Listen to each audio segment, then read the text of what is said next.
Hello, I'm Tim Harris. This is Julie Harris, and this is Real Estate Coaching Radio. That's right. So make sure that you hit the subscribe button so you won't miss any future episodes. Thanks again for popping by. Hit that like button, and don't forget to leave your comments and questions so we can get right back with you. We will. Thank you for continuing to make our podcast, Real Estate Coaching Radio, the #1 listened to podcast for real estate professionals in at least the United States. And let us know what you think about this video. Leave your comments below. Thank you. We are back, and this is the podcast Julie and I have been working on for the past 3 days. That's about the commission sharing lawsuits and the fact that really at this point the plaintiffs have won. So we're going to be talking about the ramifications to the industry only a tiny bit. What we're really going to focus on in today's podcast is what you must be doing now. Look, you guys are boots on the ground. You guys, agents, that's a majority of our listeners. This podcast will probably have 15, 20,000 downloads today, and gosh knows how many views on YouTube.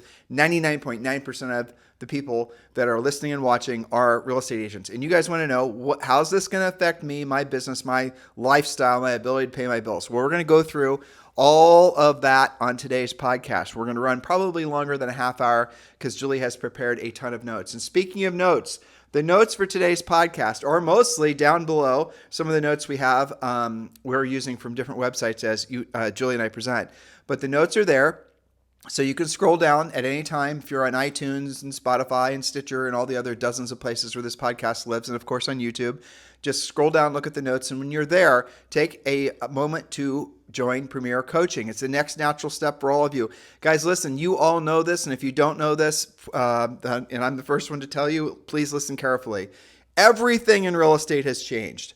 The way you go about just operating on a day-to-day basis has changed for most of you. Some of you, frankly, our coaching clients, you are now 100% celebrating your best years ever because we've had you operating in what we knew would be this new market for, in some cases, decades. Some of our coaching clients have been with us for decades, and we've always known, Julie and I always knew, and if you're longtime followers of Julie and I, going all the way back, 15 years, even longer, we have always suspected that the buyer's agent commission would become no longer an entitlement of the transaction. And we've always coached and trained you guys to make it so that you have a more formalized approach when working with buyers. And all of those chickens have come home to roost. And that's what we're going to be talking about today and what actions you need to be taking now. So Julie, and without any further delay, and Julie does have little allergies again today, so we're going to have to all muddle through that. Yes, sorry if I clear my throat here and there. Okay, so before we talk about how you should be thinking about this, what you should be doing about this, and I even have a quote from some of our coaching clients, how they're dealing with it. What are we even talking about? So a quick little background, just a couple of paragraphs here. What happened last week? Well, here's the headline. Missouri jury finds realtors brokerages guilty of conspiring to inflate commissions. After 2 weeks of testimony, the Kansas City jury found NAR, Home Services, and Keller Williams guilty of collusion, and I think many of us were surprised by that. A Kansas City jury has found NAR, Home Services, and KW guilty of colluding to inflate, to maintain high commission rates through NAR's clear cooperation rule in the Sitzer-Burnett buyer-broker commission lawsuit. You guys have heard about this floating around out there, and this is what it's about. The defendants have been ordered to pay damages of $1.78 billion. That's billion. Treble damages could result in NAR and brokerages paying roughly $5.36 billion. It also appears that it has opened the door to additional potential copycat lawsuits already being filed in other states. All right, so what we're not going to be talking about are the ramifications to the industry on a whole. Not really getting too much into that because you could argue a bunch of different ways on how could there be any sort of big cabal of people price fixing when that commission sharing thing has been around for 100 years and all the rest of it. How can there be a conspiracy, that kind of thing? Exactly. There's a lot of other people that will pontificate about that. But like I said, Julie and I are practical and tactical, so we're not going to waste your time on that. Well, because it's already been decided, it probably will be appealed. But right now, Judge Stephen Bow, this is the last part I'm going to read this time, who is overseeing the suit, still needs to issue his final judgment on the case before the verdict is final. He has a wide latitude in issuing injunctive relief. Now, what's important about that? We have had panicked phone calls. I've had some interesting coaching calls. The coaches are, of course, in front of all of this. The question du jour is, am I supposed to change anything right now today? No, because of what I just read. it hasn't actually come down what the judge is going to say will change, right? The jury found the verdict guilty, but now the judge has to actually rule on this. And we're going to, again, let's get to the notes so that just you and Yes, I are... I just wanted to make sure they knew that the whole thing is not just closed and over with. No, exactly. And you and I are holding ourselves back from wanting to talk about the stuff that's interesting I about know. this. All right, so we're going to go through the rules, essentially to really clear the air, and then we're going to give you what we feel to be the most likely outcomes over time. Yes, the possibilities, how it could go. Okay, so as always, we start with a mindset point, and point number 1 is don't panic. The judge has not yet ruled on what changes will be made to how buyer agency actually works. This case, as well as several more, will take months, maybe even years to be finalized. For most agents and brokers, there will be no immediate changes to be made, but check with your broker and your own MLS to see if any modifications have been made. And we should also say, obviously, Julie and I are not advocating for one commission rate or not doing anything like that. Full disclosures. Yeah, full disclosures. And so, yeah, the number one thing is don't panic, and nothing really is going to change in a meaningful way. There's going to be the legal process is going to play out. National Association of Realtors has filed an appeal, and the appeal could result in, frankly, the whole thing being thrown out. Time will tell. Over time, we'll be reporting on this so you guys can be prepared. But really, the resolutions that we're going to give you from today's show are going to, I think, calm the waters for a lot of you and help you just focus forward and get back to work. Yes. And point number 2, because some of you are freaking out about the word billions in this potential settlement, the question has been, do the brokerages and NAR actually have the money to pay? Well, the actual amounts will likely be smaller due to the fact that not everyone in a class action lawsuit will actually participate in the settlement. Additionally, there will be appeals, as Tim mentioned, that could change the ultimate outcome of these cases as well as settlement figures, and it might even be thrown out entirely. So someone explained that to me yesterday. So if there's $5.37 billion, because what happens is in a treble thing, it's tripled. So if it's $1 billion, now it's tripled. So what we're seeing, and again, Julie and I are not lawyers, and if you are listening to us for legal advice, you're crazy. Okay? Right. So just be clear about that. All right. So, but what we understand has to happen now are the attorneys who won the lawsuit are then going to have to go and start sending out the letters and marketing to all these people that may have been adversely affected in the state of Missouri as a result of, the judgment. In other words, they're going to have to now put the class together. And so I talked to actually Keith, and I talked to a couple other people. Generally speaking, best case scenario, they're going to get something like 20% of the people that could be eligible for receiving part of the settlement are going to want to participate. I don't know if you guys have been received cards in the mail and seen advertisements on TV. Sure. I'm sure you all have, from class action attorneys. Did you buy a can of Pepsi in 1972 and whatever? You may be eligible to participate in a class action lawsuit. Exactly. So that's what the next phase of all this. And it's going to be primarily in Missouri. So then what has to happen, and this is the part that's really interesting that I didn't know. So it's $5 billion, right? So if only 20% so that $5 billion is for hypothetically all the people that were adversely affected, but they only get, and I don't know what that number was, say it's 5,000, but if they only get 20,000 or 20% of those people, if that, to participate, then obviously you're looking at 20%. And that the total amount that the national brokerages and National Association of Realtors and the rest of it would be hypothetically liable for would be 20%, because they reduce the total amount of money that will be paid out to the actual size of the class. Now, the reason that it's really critical, and NAR is going to do this, is going to appeal the case, because in an appeal, if NAR wins, that will pretty much put an end, from what we understand, to all the future copycat lawsuits. All the copycat lawsuits, because the attorneys are going to say, well, this one got thrown out, unless I have, different facts that I might be able to, hang my hat on, I'm going to not even waste my time trying to, chase that rabbit. And that is the reason that NAR had to appeal and is appealing. And a lot of the, brokerages are going to tag along right along with them. That's right. Okay, so that covers the scary billion reporting. Okay, now, what you're all wondering, point number 3, what will happen as a result of these lawsuits and settlements? Or I should say, what could happen? The most likely outcome, we're going to do kind of a waterfall approach here, most likely, then might happen, and then worst case scenario.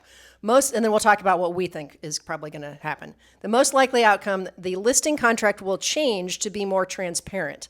The seller will have a choice of what to pay the listing agent and what to pay the buyer's agent. There will be 2 different places to fill out on the contract. Now, some listing agreements are already like this. So if that's how it already is for you, you might not have that big of a change. Now, hopefully everyone being buyers, sellers, buyers agents, and listing agents, will still agree that buyer agents have value. Because everyone is used to splitting the commissions and sellers are used to paying for both sides, there may not be any appreciable change to how things are done. Now, note, I wanted to use this as an example because the Northwest MLS, which when we talk about Northwest MLS, that refers to the 26 counties in northwestern Washington state, basically Seattle and surrounding counties, and going out maybe halfway into the state of Washington. We have a lot of great coaching clients there. We do. I'm about to quote one of them.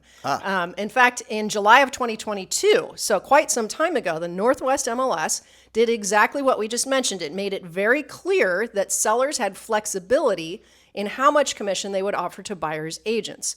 They made it more obvious in the contract, more obvious in the MLS, and gave agents the ability to create their own custom commission agreements depending on the situation. It also prohibited the ability to search listings based on commission. So all of that was done in one piece for the Northwest MLS in July of 2022. So you might wonder, what happened with that? Well, I happen to have an elite coaching client named Brian Side, who does sell in Seattle. So if you have any referrals for Seattle, send them over to Brian Side. He explains it this way. I'm going to quote him here for a couple of paragraphs. He says, in most cases, sellers continue to pay the lion's share of the buyer broker's compensation. However, that will continue to be tested. Buyer brokers must be able to articulate a clear value proposition or their compensation will be grossly and immediately devalued. Okay, sounds pretty familiar, right? That's actually very well written too. He's a great writer, actually. I've read a lot of Brian's stuff. Some sellers have already offered zero compensation to buyers brokers in luxury properties based upon their attitude that if a buyer can afford an expensive property, then they can also afford to compensate their broker. Frankly, being prepared for all discussion points without fear, but rather with facts, will win the day. Brokers must have multiple variations of the seller net proceeds and have actual evidence via their own published MLS closed sales, failed sales, and time on market that demonstrate the list of low or no offered compensation. And then he says there's just so much to know and do. That is true. And well, Brian's well put, right? Brian's an elite coaching client, and you told me about your coaching call you had with him. And he was basically having, wasn't he one of the ones having his best year ever? He's having a great year. He's actively working because his Northwest MLS has made these changes.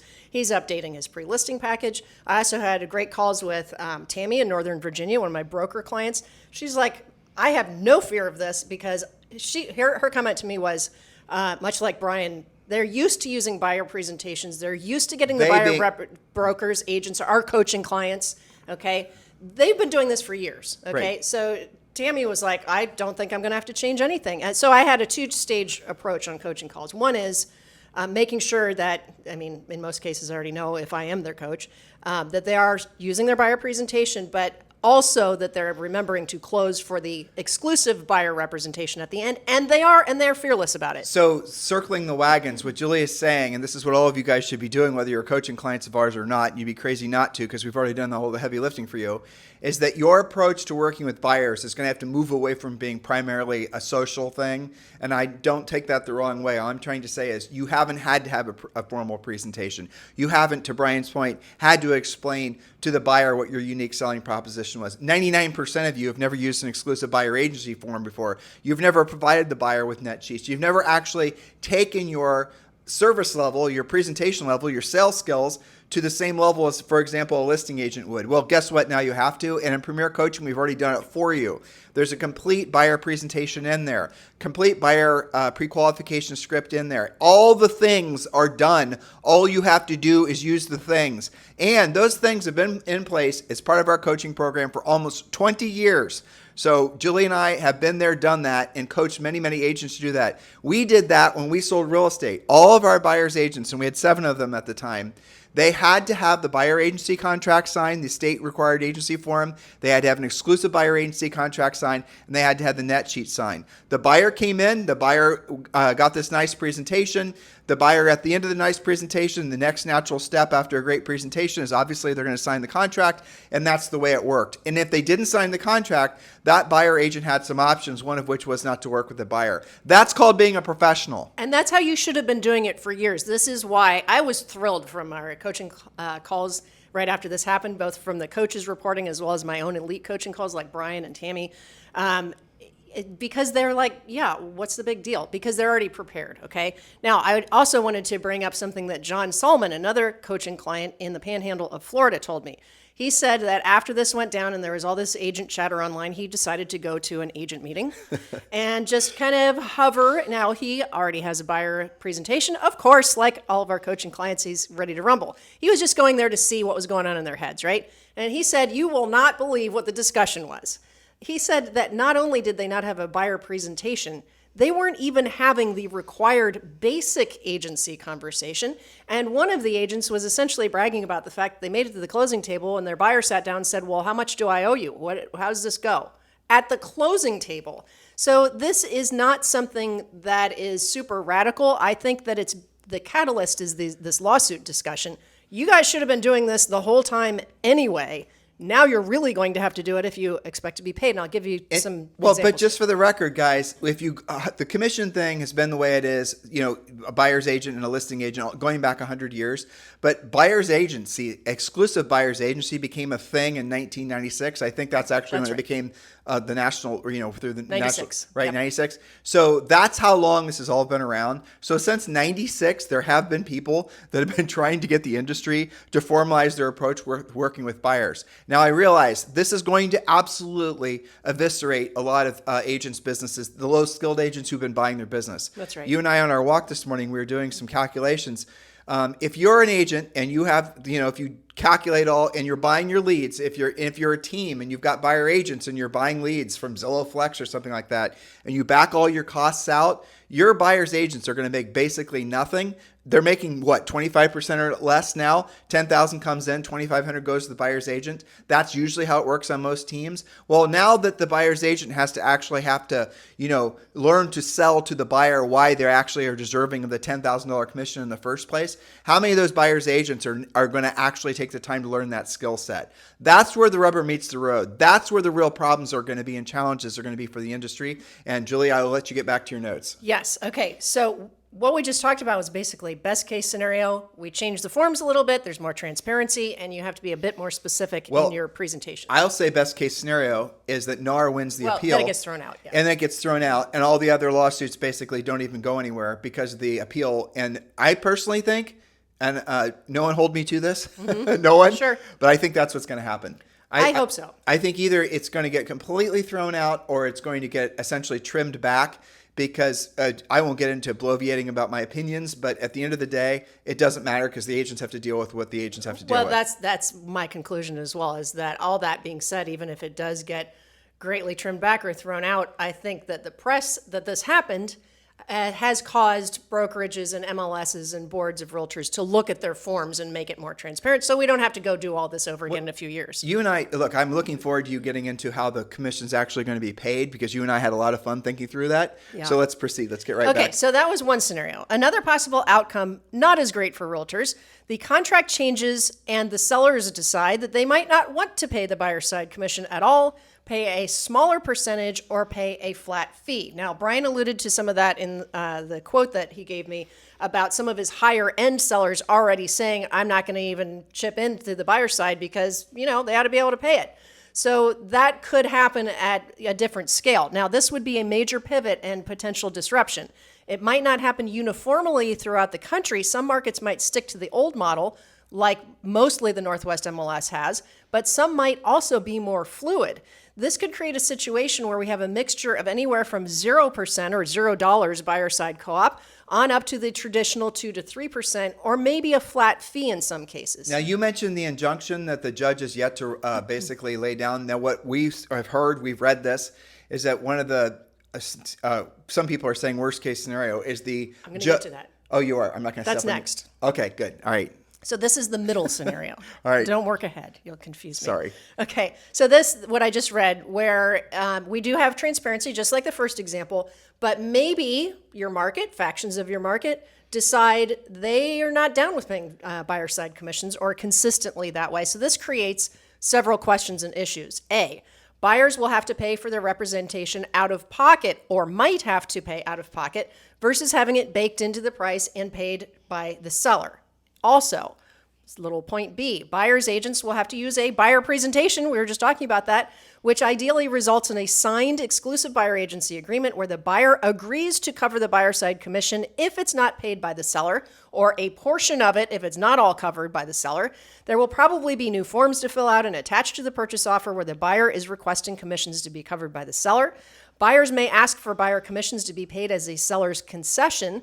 You will need to provide a few different buyer net sheets, that's also new, based on how the transaction could go for full disclosure to your buyer prospects. So Julie, how much seller concessions can the buyer and the buyer's agent actually ask for from the seller? Yes, currently seller concessions can equal up to 3% of the purchase price for conventional deals and up to 6% for FHA and VA. And I have an example for you. I know that some of you kind of either have never done seller's concessions, you've never asked for them. Some of you as listing agents have rejected them because you're not used to doing it. So how would that work? Here's an example. Let's say a buyer wants to purchase a $300,000 home.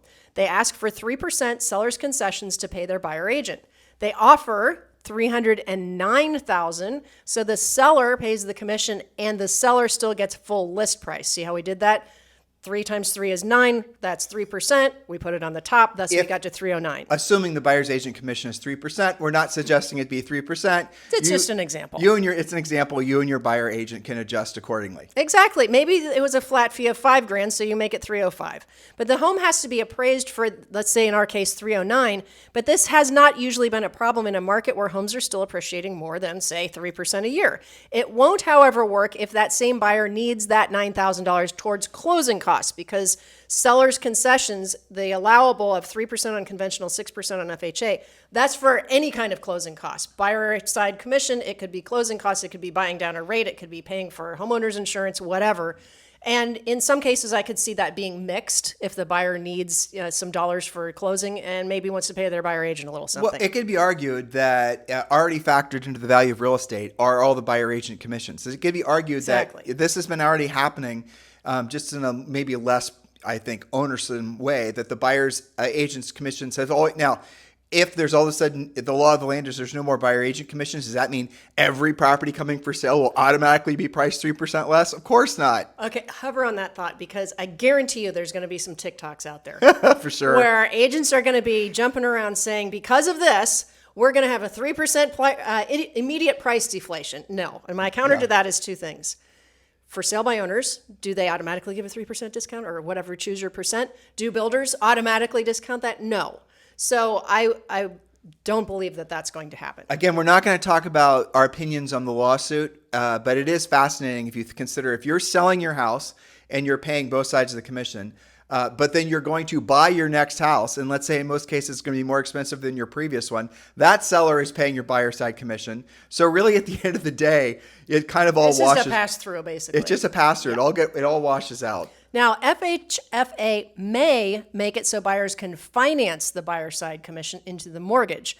NAR may be lobbying for this. If that happens, I'm sure there will be a protocol. There will probably be different rules for FHA, VA, USDA, conventional, and jumbo. So right there is, I would be shocked if that didn't happen, aren't you, honestly?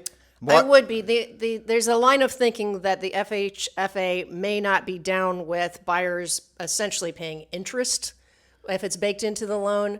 But I don't know whether that's really anything to worry about. We'll see how that goes. But keep in mind that aside from that, if we can finance it in, the example that I just gave, you're essentially financing it in with a seller's concession. So there's already a mechanism in place for that to happen. But it's worse than that. And again, I'm trying to do my best not to talk about the lawsuit. But if you're going to put your house for sale today based on previous comps, which included a buyer's agent commission, you're listing for $400,000. Yeah. And now this has changed. And let's just say, I know we haven't gotten to our worst case scenarios. Worst case scenario is there's no longer the buyer's agent commission is not paid by the seller. So the 4% was, or the 3% on the buyer side was baked in at the 400 price. Well, now that seller is just going to raise the price by 3%. Right. And so what they've done actually through this is they've made it so that the home real estate is going, and again, we don't think this is going to happen, but this is what could happen. Real estate will automatically be priced more. And that's going to even put more pressure on agents, or rather on buyers who can't get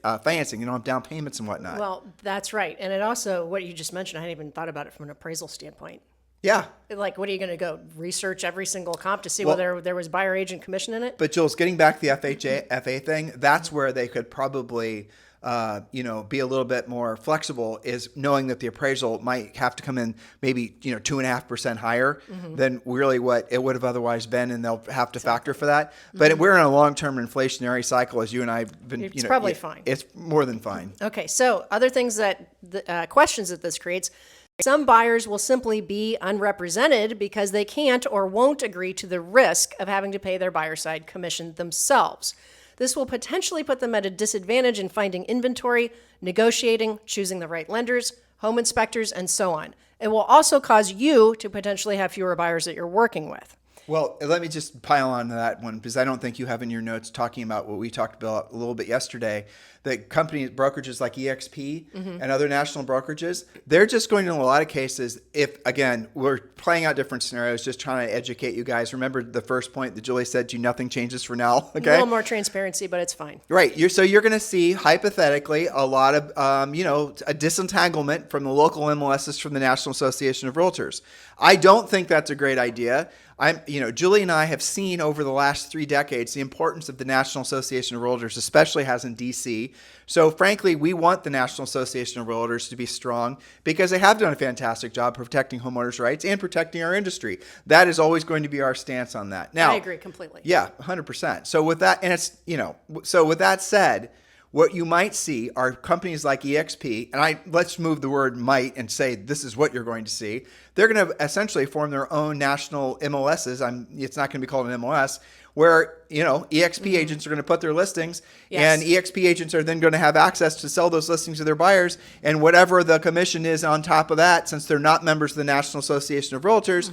So again, the injunction might be that this judge asks the National Association of Realtors, I know you said you're going to get to this, but it's okay. You're good. You're good. Yeah, as going to not ask, but demand the National Association of Realtors makes it a violation of Code of Ethics for the seller to co-op 3% to the buyer's agents.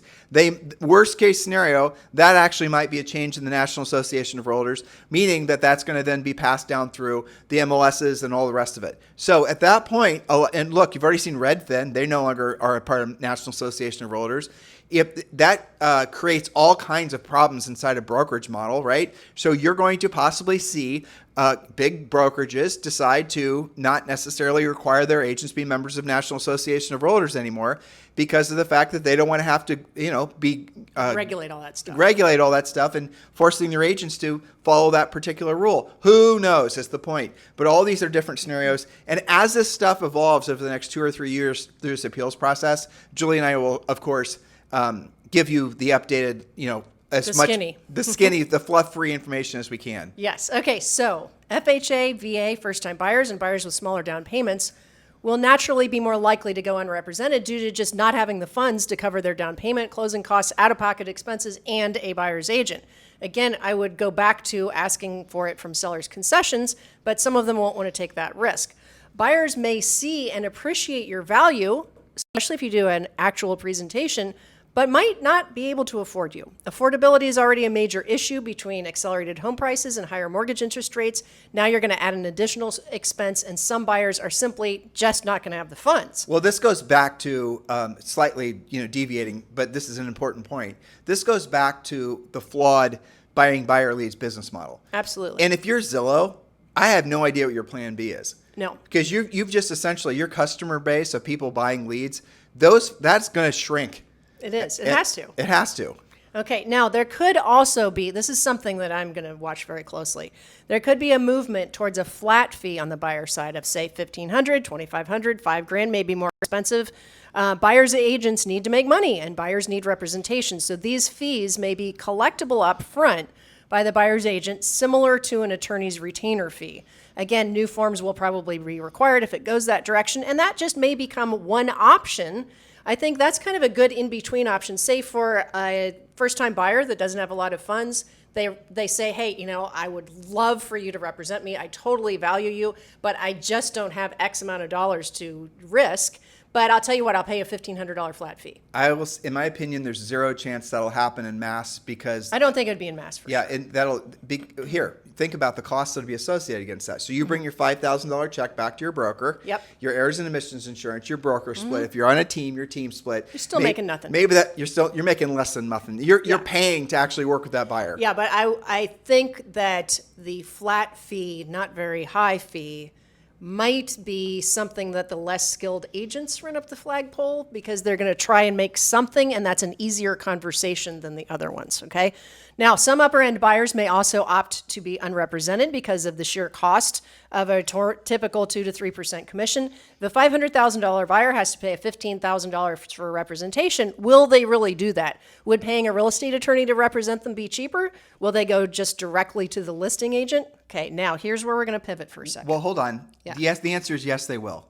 They will pay the commission, but because for the most part, they're going to have lots of equity from their previous house. Yeah. And frankly, I don't think there's any real threat other than lack of professionalism and skill to the buyer agent industry because consumers want buyers agents. They do. People love to compare. People love to talk about this rosy marketplace in Australia where everything's an auction model. yes. And by the way, a lot of the people that are trying to dance on the grave of the typical commission structure that we have in the in the United States and say we should be doing things like they do it in this country or this country, and it's always Australia. Well, here's the thing: in Australia, you put your house for sale, and it is an auction model. Do you not think that there's a commission that's going to be paid by the seller and both by the buyer? Let's just hover there for a second. When you put it, I was reading an article, it was hilarious. There is a Ferrari. You guys are going, what the hell is Tim talking about? Just bear with me. Tim's gone all car-brained again. Okay. All right. There's a Ferrari. I think it's a 1963 Ferrari 250 GTO that's about to go for sale. The last one that sold privately was rumored to have sold around $75 million. $75 million. They're thinking this one's going to sell for over $100 million. Now, I will tell you from, being in a card brain, as Julie just said, that probably the seller is paying nothing, but most definitely the buyer's paying 10%. So if that car sells for $100 million, the commission to the buyer's going to have to pay for the right to buy that car is $10 million. When you see these auctions on TV for normal price stuff, or go to an auction yourself, the seller is paying a commission and the buyer is paying a commission. Yep. That's just the way it works. So when you hear these people, auction model, it's the best thing ever. There are some advantages, hypothetically, if the house sells actually quickly. But what if it doesn't sell? What if the house goes to auction and it doesn't sell? And what if then they try it again and it doesn't sell? That's basically an expired scenario, right? Because if I'm a buyer, aren't I going to be like, well, it didn't even sell at auction. Why would I come in at full list price? And furthermore, buyer's agents, and you and I were asking ourselves this, like, we've always used buyer's agents, even when we're buying, dinky rental properties. Sure. We always do. Yes. And when we're buying personal places for ourselves, we never try to do it ourselves. Nope. And we could if we wanted to. Totally could. Because a great buyer's agent delivers unbelievably powerful, that you won't get from a listing agent, frankly. Yes. They're going to tell you about the power lines. They're going to tell you about the this and the other things. Local market knowledge. Good ones will. Good ones. So what this will be, this is a extinction level event for bad ones, for unskilled, part-time. It's the Harry Potter sorting hat. Which house will you be in? The successful agent or another house that has, somewhere else? You guys remember that? That is what it is. That's what it's like. Sifting and sorting. So you can make a choice, but it's going to require you really, even on the buyer agent side. I mean, Julie says this in our best-selling book, Harris Rules. Working with sellers is mental labor. Working with buyers is physical labor. Well, now working with buyers is physical labor and it's mental labor as well. Mm-hmm. Absolutely. Now, let's go back to our question. Will this, if it becomes questionable, what's going to happen on the buyer side?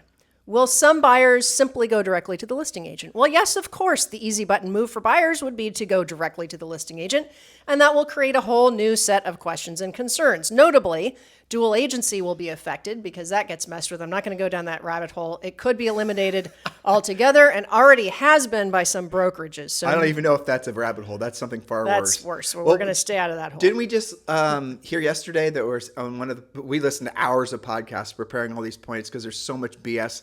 People are just pontificating and making crap up. So we really had to spend a lot of time. This was a hard one. This was a hard one to prepare for. But Julie, didn't we learn yesterday that some state banned dual agency? I want to say it was New York, but I would want to check my facts on that. Yes, and it's maybe not even, yes, a state can do that, but your broker can do that. Your MLS can do that. You have to pay attention to what the rules are locally. So that doesn't mean, listing agents, you can't sell your own house. No. It just means that you represent the seller. Period. And you have the buyer sign your agency form so that you're disclosing to them that you're only representing the seller. That's a way to essentially sell your own listings without ever having to worry about dual agency. Exactly. I mean, it is clean that way. So, okay, now another thing that could happen, buyer's agents shouldn't be choosing what to show based on what commissions are offered. Now, naturally, you would think to do that, your job is to earn a living, but some MLSs are actually removing the ability to sort by commission offered, like the Northwest MLS did. This is also against buyer agency, which states that agents will do what's right for the buyer, not putting themselves first by seeking commission dollars. Now, stay with me for a second. If buyer side commissions do become unpredictable, no longer guaranteed, or they become variable, buyers will prioritize listings. Buyers who are obligated to pay their own buyer agency commission will prioritize listings that pay commission so that they don't have to. For example, I think the most obvious example, and many of your deals, most of your transactions, listeners, are people that are repeat and referral clients. Your database, your center of influence, referrals from a close friend who want to use you, who appreciate what you do. Then you do your buyer presentation and they're totally down with it. They'll sign that agreement that if it's not covered by the seller in the listing agreement, that they will pay you. But that doesn't mean they want to pay you. So what's a buyer going to do? They're going to find and prioritize what listings to see based on the fact that they will not have to pay a buyer agent commission, or not all of it. Now, doesn't that put us right back to where we are today with how things actually work? Of course it does. So the result, listings that pay buyer side commissions, we already know this. I just listened to a podcast about this. Talk about that. With a That lot was of data. Yeah. Don't ask me the exact quote where it came from because they listed about like 6 or 8 different sources. Let me just take a pause. Yes. We are not advocating, because someone's going to say this. I'm sure. That buyer's agents only show the properties that offer the most commission. No, actually, I'm pretty against that because I believe in agency and because your agency literally says that you're not supposed to put yourself first. So do not misquote Tim and Julie Harris. But what we are saying is there's been research that's proven that the houses that pay the most co-op happen to sell faster and for more money. And the ones that typically expire or have longer days on the market or sell for less money than the comps that did pay buyer sides are the ones that had less than normal commission. Now, when we say normal commission, that's still a sliding scale. Right. Less than what's normal in your market is what we would say. Well, Okay. we're going to do some drill down research on that. But from what we've been reading, and this isn't Tim and Julie says, this is what we've been reading and listening to. Yeah. There are a lot of people that have done some research, and it only makes sense. It's pretty good research too. I listened to the thing. They had a combination of people that study they weren't like all just realtor types. They were people that study finance. There's analytics people, and what they studied a big swath of all price ranges of listed properties during a certain time frame. They studied all the closings, and then they analyzed that, and they came up with the fact that, of course, the ones that have the buyer side commission paid at, or they said at or maybe just below, so not a radical decrease, were the ones that sold faster and for money. Do you remember, so just proving the point on the opposite end, back when Zillow was and all these other companies were trying to do these iBuyer programs that all basically went down. That's a great example, actually. Yeah, and so what they were doing, and was it Zillow was doing it in Arizona? No, it was Zillow and Open Door, I think. In Atlanta. Yeah, in Atlanta. And I think Phoenix, too. Yeah. So what they were doing is they were actually lowering buyer agent commissions to see how low they could go before there was an adverse effect. They talked about it. They had a white paper about it. They This were was proud. not secret, right? Yeah, they were super proud of They it. actually had a very specific strategy. They said for this 90 days, this quarter, we're going to try it at this percent. Next quarter, we're going to reduce it by 0.25%, and we're going to keep on driving it down to see how low we can go. Yeah. And so, again, all these things have been tested. None of this really is new information, but what we're going to see, again, where we believe all this is going is what we've laid out for you guys so far. And Julie, our power's bouncing around, but Julie, don't worry, you and I are completely on battery. We're good. As we do this podcast, We could all the On lights, generator. but all the lights could go out and we'll be right as We're rain. good. We've got your backs. So do not worry. Welcome to Puerto Rico. Exactly. So again, the result is listings that pay buyer side commissions will sell faster due to more showings, more competition. That's what we're pretty much already doing. This is what we think will probably happen. But Julie's point was very interesting. So I'm going to go back because I hadn't heard anybody say that. When she said that to me yesterday, I thought it was pretty genius. So it is possible that if you signed a buyer's agency contract and you are now as a buyer obligated to pay whatever the agreed to amount is, that you are going to prioritize looking at houses that actually will at least cover that particular expense so you don't actually have to pay it out of pocket. Yes, you, the buyer. Forget about Right. the agent looking for it. Right. The buyer's going to look for it because they are financially motivated to not have to pay that, even if they're willing to. And I'll go as far as to say that the higher, I was going to say the higher end, but that's not really how it is. People are used to paying for professional services. Yes. Whether it be a doctor or an attorney or just whomever, right? Of course. Someone comes out and gives you a landscape design, they're going to charge you something. So people are used to paying for professional services.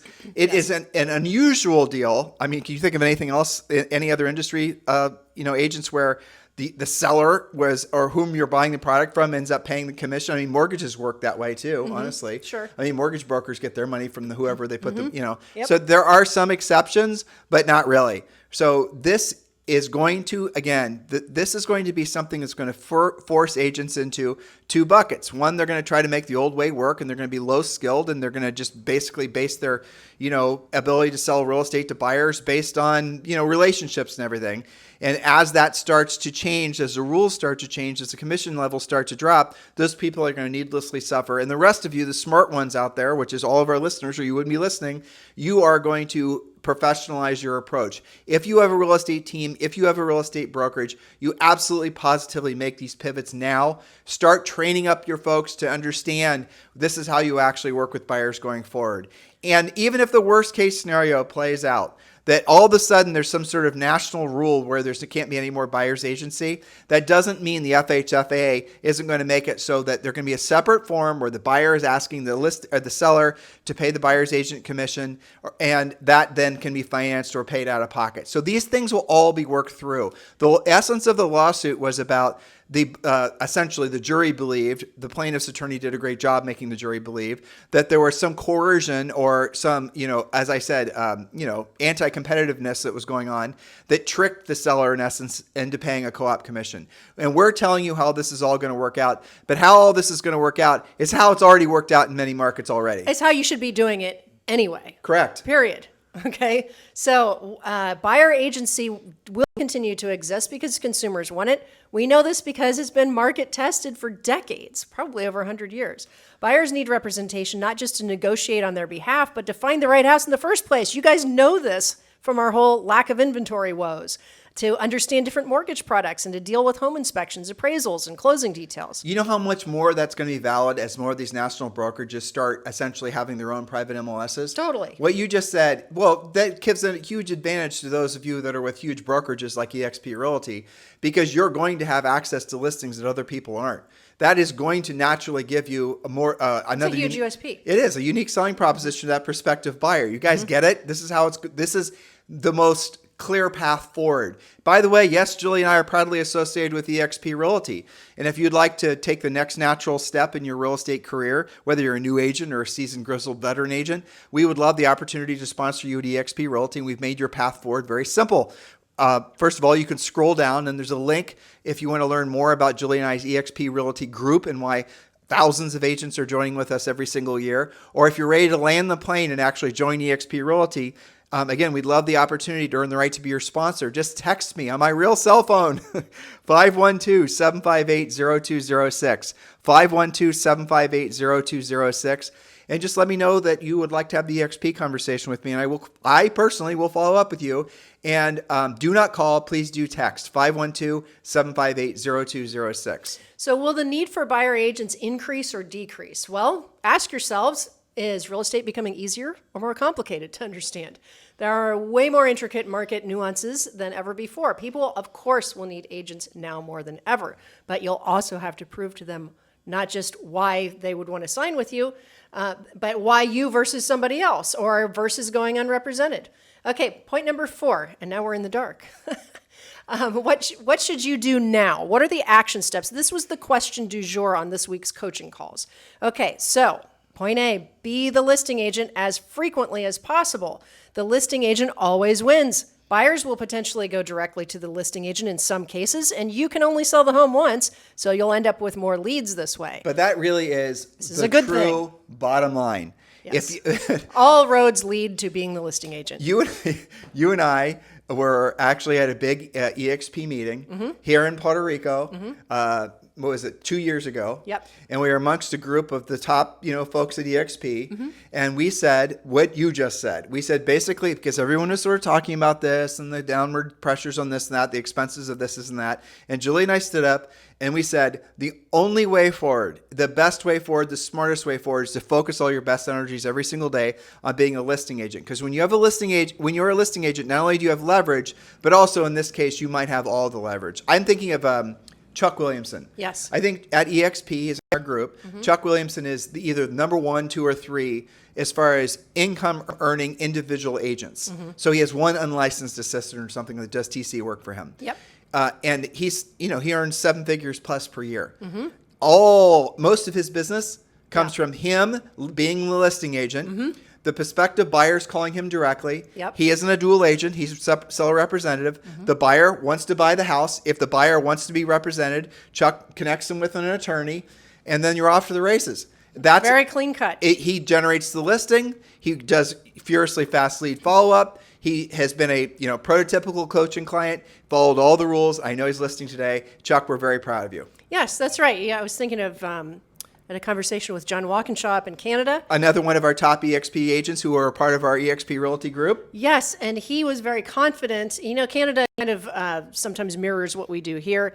They're making some changes as well. They're messing with what happens with dual agency, going more towards being the listing agent.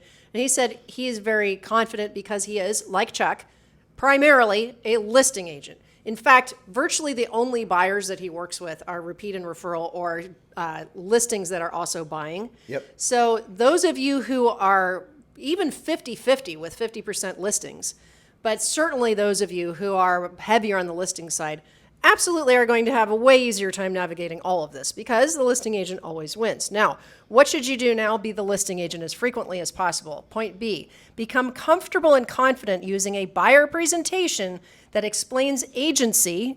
Again, you should have been doing that already. Exclusive agency, how commissions work, how you work, and what your value is.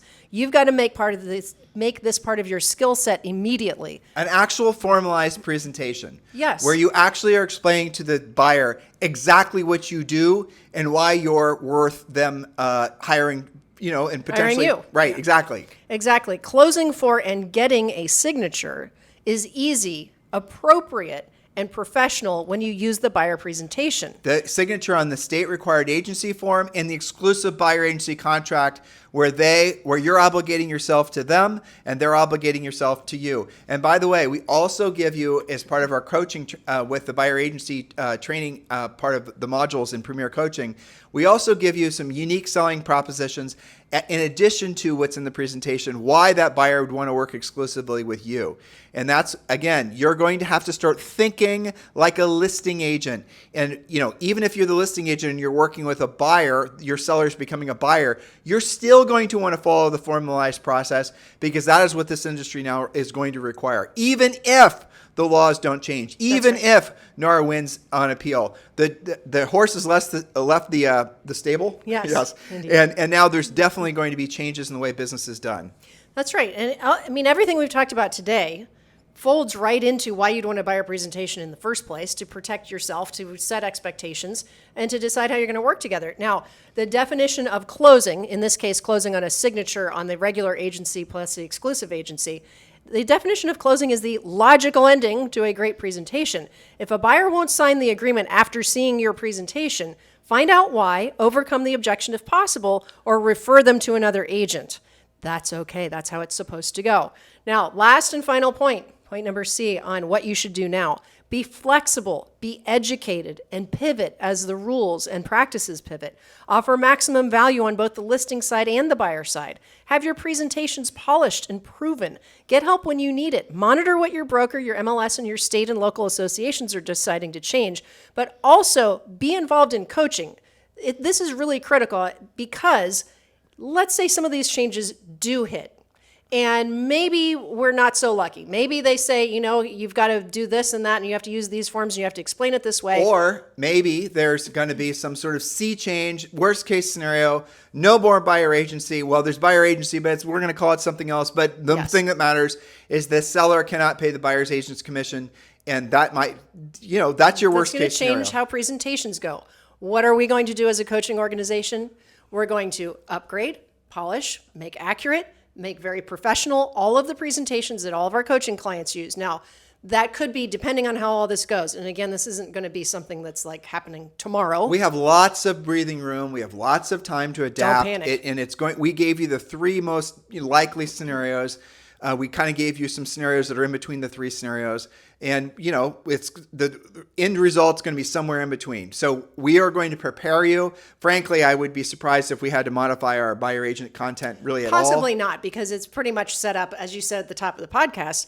I mean, we've been doing this forever for maybe different reasons, but it all has the same end result. Well, but our system works at all price ranges and all interest rate environments in all different parts of the country. Yep. Whether you're down in Biloxi, Mississippi, or you're up in some ritzy part of Manhattan, our content, our approach works in all of those markets. And it's not just me saying it, it's our coaching clients saying it. It's the time on market that's saying it. So if you want to know what to do, guess what? Join Premier Coaching, and you can join Premier Coaching right now for free. Just scroll down, click the link, join Premier Coaching. Why the heck wouldn't you? What are you going to wait to listen to some more, podcasts and YouTube videos to try to figure out what to do? We've just told you what to do. We've told you what actions to take.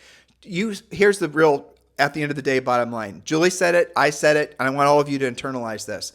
The reason that there's buyer's agents is because good buyer's agents deliver tremendous value to the marketplace. People want to use a professional that is a proven professional that they can trust when making big decisions. How do you prove to them that you're a proven professional that they can trust? Well, you have to have a formal presentation explaining to them what you're doing and how you're doing it. You have to earn the right to be their buyer's agent. It's not just essentially now where you're going to expect the person just to want to work with you because, you guys connected on Facebook or on LinkedIn. It's going to move away from sort of the social aspect that a lot of you have enjoyed, and it's going to move more towards a formal approach. That's good because it gives you a competitive advantage if you've learned the skills to have that more formal approach. You will have an unfair advantage in the marketplace. I know unfair advantage doesn't sound nice, but I want all of you to have an unfair advantage. But you guys have earned the right to be of service to other people from the skill set that you've learned, deserve to benefit from it. Absolutely. So take action. Don't freak out, but do come to Premier Coaching. Let us help you. Let us make this easier on you so that you don't have these sleepless, 3 a.m. real estate night sweats about, oh my gosh, everything's changing. What am I going to do? What am I going to do? You guys, especially certainly our listeners, but especially our coaching clients, already have the advantage because you're on the front line of finding out about these things. It's the agents that don't listen to podcasts, the agents that don't even know that this happened this week, those are the ones that I worry the most about. Well, and it's a vast majority. They have no clue. Sadly. And well, the other thing they're going to do is they're going to latch onto the most salacious, ridiculous, clickbaity, Sure. They're going to react to being outraged by the guilty verdict and how could that happen? And they're going to be stuck in that. Whereas all of you guys listening to the podcast and certainly our coaching members are out there helping people. That is what you were supposed to do. And remember, please remember this as well. The greatest fortunes of men and women have always been made during the greatest times of change. In our industry, because of all the things going on, all of the things, this is without a doubt one of the greatest times of change in the real estate industry, even eclipsing the housing crash in our opinion. I agree. Yeah. So right now you are in the opportunity zone to be one of those folks that, are going to be part of the change. The greatest fortunes are made during the greatest times of change. You're in one of those times now. Take the next natural step, become a coaching client, open your mind to the possibilities. Please do not be operating out of fear.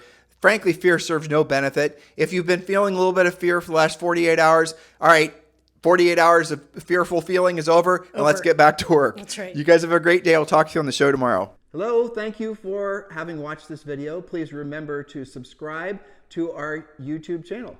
That's right, and don't forget to hit that like button, leave your comments and questions below, and we will get right back with you. Thank you for watching this video, and remember to watch the next one. You're going to love that one.